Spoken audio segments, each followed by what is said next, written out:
Oi pessoal, eu sou a professora Bárbara Furquim, a professora de vocês de História.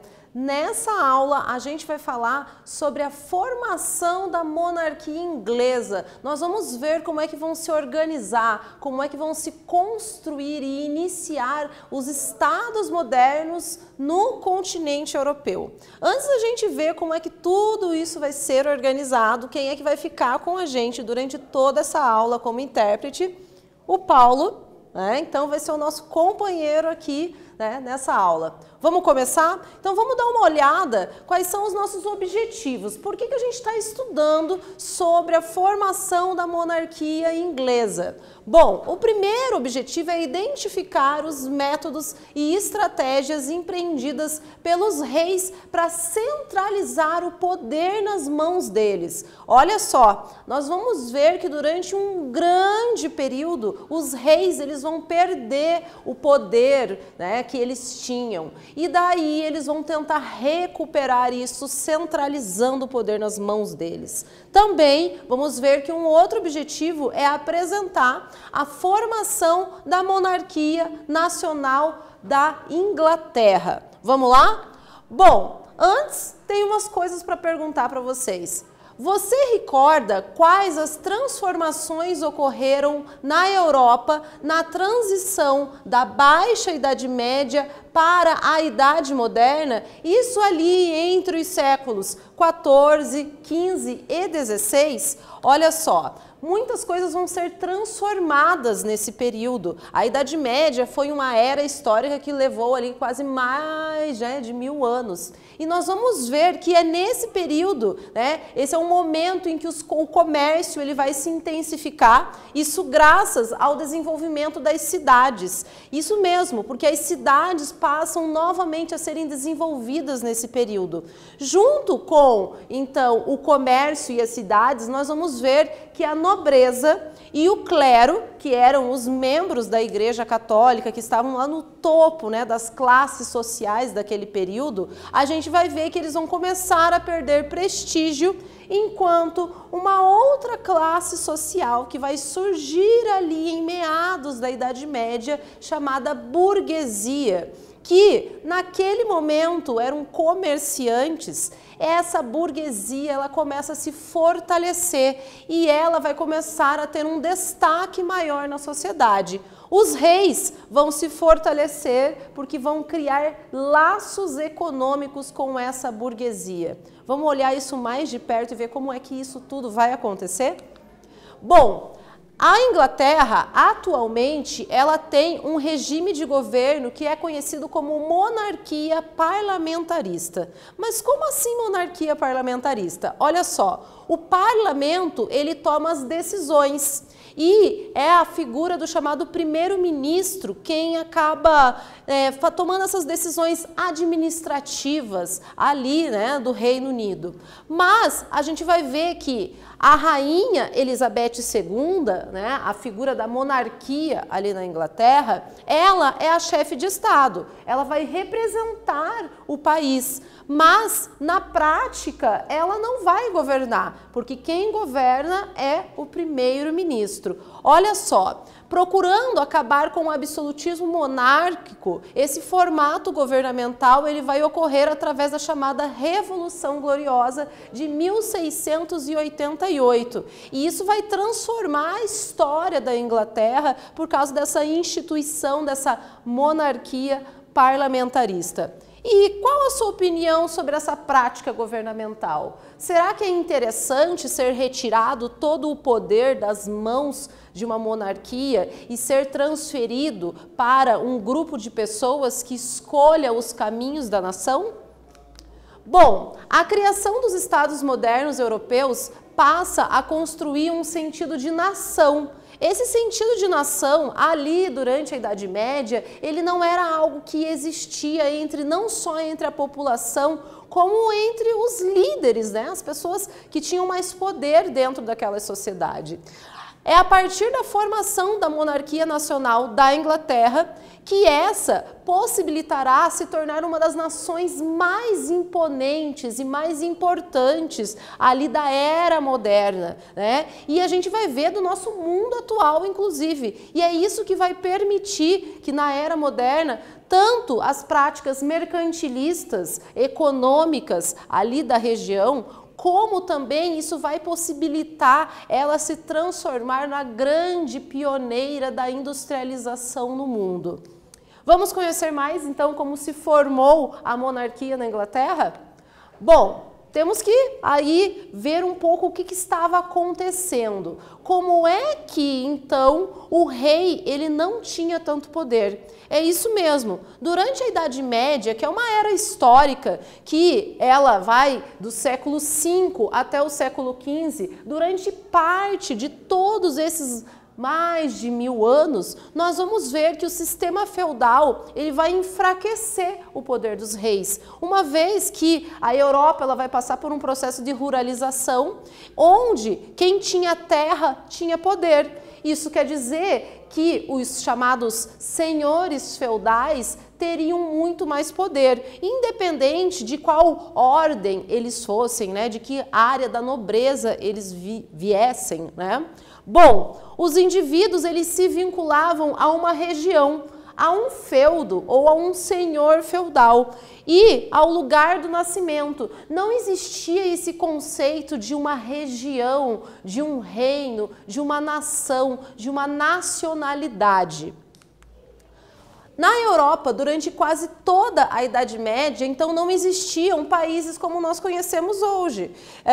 Morar em Paris ou morar na Inglaterra não significava que você morava na França ou que você morava em Londres, né? Isso não faz nenhuma diferença, não faziam diferenças lá.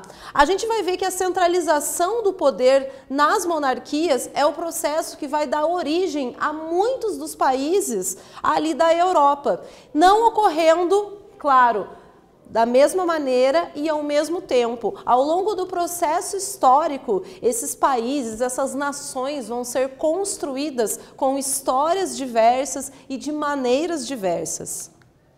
Bom, como é que isso tudo começa a ser formulado? A gente vai ter alguns indivíduos que vão ser muito importantes para organizar e para formalizar essa centralização do poder nas mãos dos reis. O primeiro grupo importante aí são os burgueses, que a gente já falou sobre eles ali, né? Porque os burgueses eles vão passar a receber várias vantagens. Uma das vantagens é que eles vão começar a pagar impostos um pouco mais baixos. Eles melhoravam a economia daquele local. E olha só, né? Eles vão então deixar esses impostos um pouco mais baixos e vão acabar se aliando aos reis.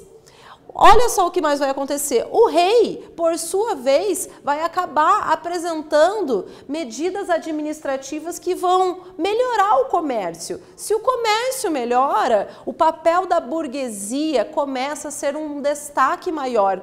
Olha só também o que vai acontecer. Com esses acordos feitos entre o rei e a burguesia, começa a ocorrer também que a burguesia passa, então, através desses acordos, financiar, né, a dar uma ajuda aos reis com relação à criação de exércitos. Isso mesmo, os reis, eles passam a pagar para indivíduos fazerem parte do seu exército. Isso era uma prática super comum naquele momento. Mas quando esse rei, ele vai ter então, né, essa possibilidade de organizar um exército e de impor a sua autoridade àquela nobreza feudal, nós vamos ver que o poder do rei vai aumentar e a centralização do poder vai estar mais, né, nas mãos deles.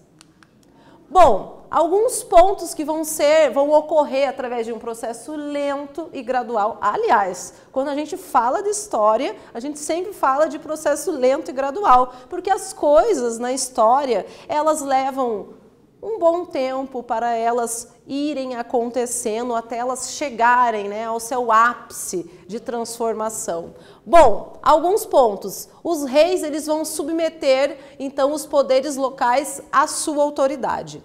Um outro ponto, eles vão centralizar o comando do exército.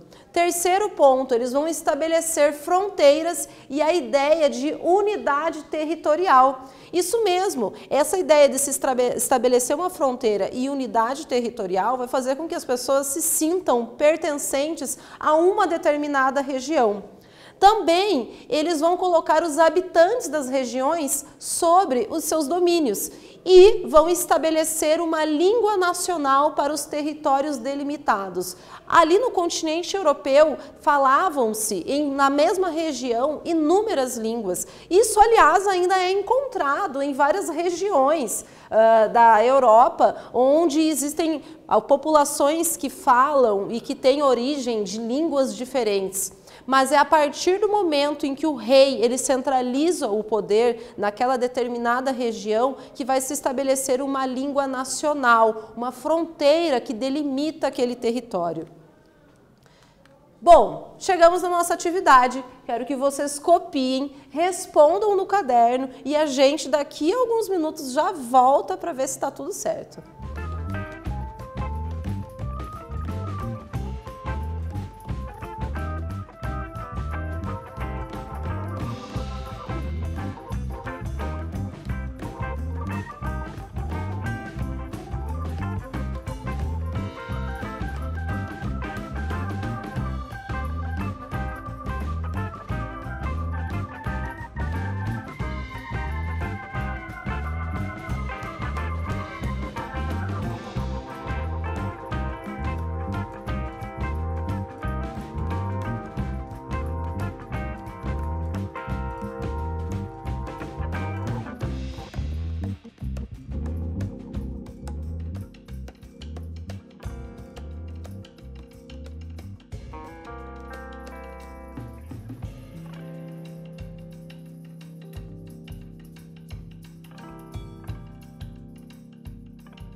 Então, pessoal, vamos ler qual é essa pergunta, né? Sob o domínio dos reis, os feudos, condados e ducados passam a compor unidades administrativas e políticas que vieram a formar os estados nacionais ou modernos. Descreva 4 características desta formação. Vamos dar uma olhada? Uma delas, centralizar o exército. Era necessário ter um exército e ele foi pago, inclusive, né? Estabeleceram fronteiras. Essas fronteiras iam delimitar esse território. Colocaram habitantes das regiões sobre seu domínio. Isso vai ser importante, porque daí eles vão poder cobrar impostos desses habitantes, né? Dar um sentido de nacionalidade a esses habitantes. E estabeleceram uma língua nacional, e é essa língua nacional que vai colocar também esse sentido de identidade a essa população.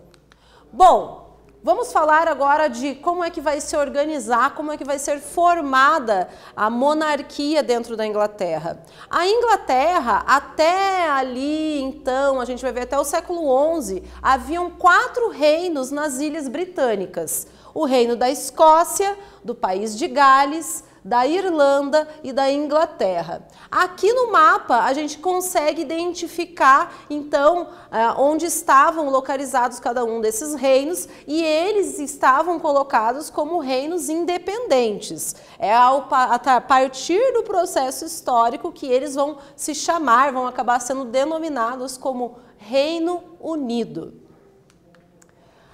Em 1066, a Inglaterra ela vai ser invadida por um nobre francês que veio da região da Normandia, chamado Guilherme o Conquistador. Guilherme o Conquistador, então, vai dominar aquele território e vai acabar assumindo um título de rei daquela região, assumindo, então, como Guilherme I.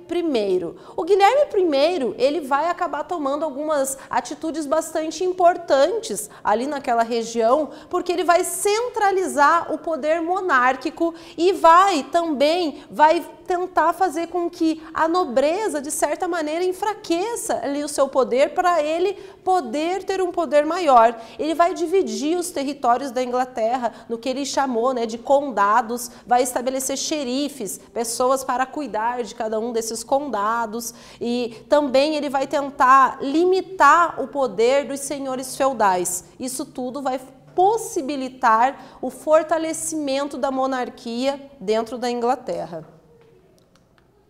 Temos aqui, então, a nossa atividade. Copiem, respondam no caderno e a gente já volta para ver se essa resposta aí vai estar correta.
Então, pessoal, vamos dar uma olhada e ver se está tudo certo.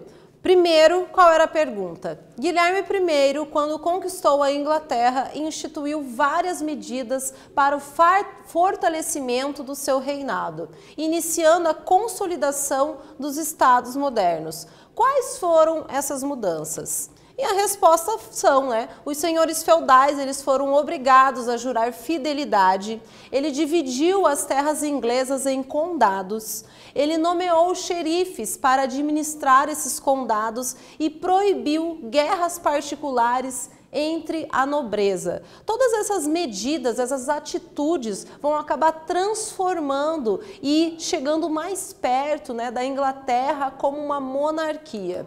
Bom, nas monarquias seguintes, nós vamos ver a figura de Henrique II. Ele vai acelerar o processo de fortalecimento do poder real, e vai acabar exigindo que todas as questões fossem julgadas por tribunais reais e não pelos nobres. Os nobres, eles tinham poderes, inclusive de julgamento. Eles exerciam várias funções dentro da sociedade.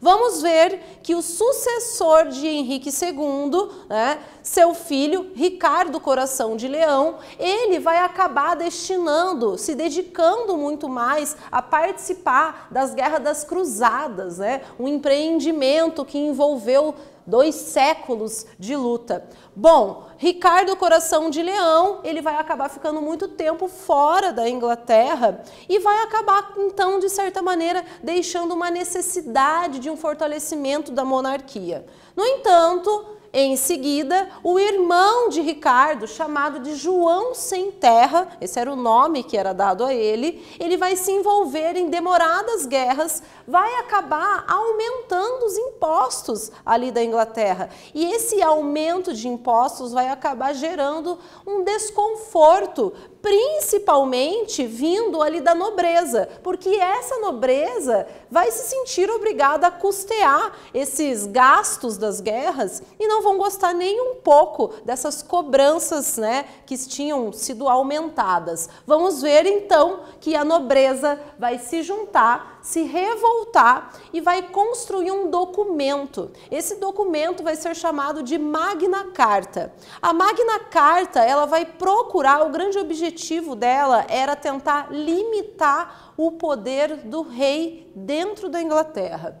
Vamos ver que em 1215 a nobreza, então, ela vai acabar fazendo João Sem Terra assinar essa carta, né, essa Magna Carta, e vamos ver então que ela vai estabelecer essa limitação do poder monárquico. E agora vamos para a nossa atividade. Qual a importância da Magna Carta na formação da Inglaterra? Já voltamos para ver se está tudo certo nessa resposta de vocês, hein?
Vamos dar uma olhada então se a resposta de vocês está correta? A pergunta era qual era a importância da Magna Carta na formação da Inglaterra. E era a seguinte: com a centralização do poder nas mãos dos reis na Inglaterra, a nobreza ela vai ter o seu poder enfraquecido. No ano de 1215, os nobres eles vão impor as exigências da chamada Magna Carta. A Magna Carta ela foi importante, pois ela estabelece os limites do poder real através de um grande conselho de nobres. Bom, nós vamos ver então nessa formação da Inglaterra que Henrique III, ele vai acabar, né, o sucessor ali de João Sem Terra, ele vai acabar impondo novos impostos e vai acabar desrespeitando todos aqueles limites e acordos estabelecidos na Magna Carta. A nobreza e a burguesia também, olha só a burguesia aparecendo novamente aí na Constituição da formação da monarquia inglesa, vai acabar se revoltando e vão acabar fazendo o seguinte: eles vão acabar se juntando e formando um grande conselho. Esse grande conselho ele vai ser uma parte importante na formação da Magna Carta. E em 1265 esse conselho, onde burguesia e nobreza vão fazer parte, passa a ser denominado como parlamento. O parlamento inglês, a partir desse momento, ele vai ser dividido entre duas câmaras, a chamada Câmara dos Lordes, que era o clero e a alta nobreza, e a Câmara dos Comuns, que era a pequena nobreza e a burguesia. Essa divisão do parlamento continua existindo até os nossos dias atuais.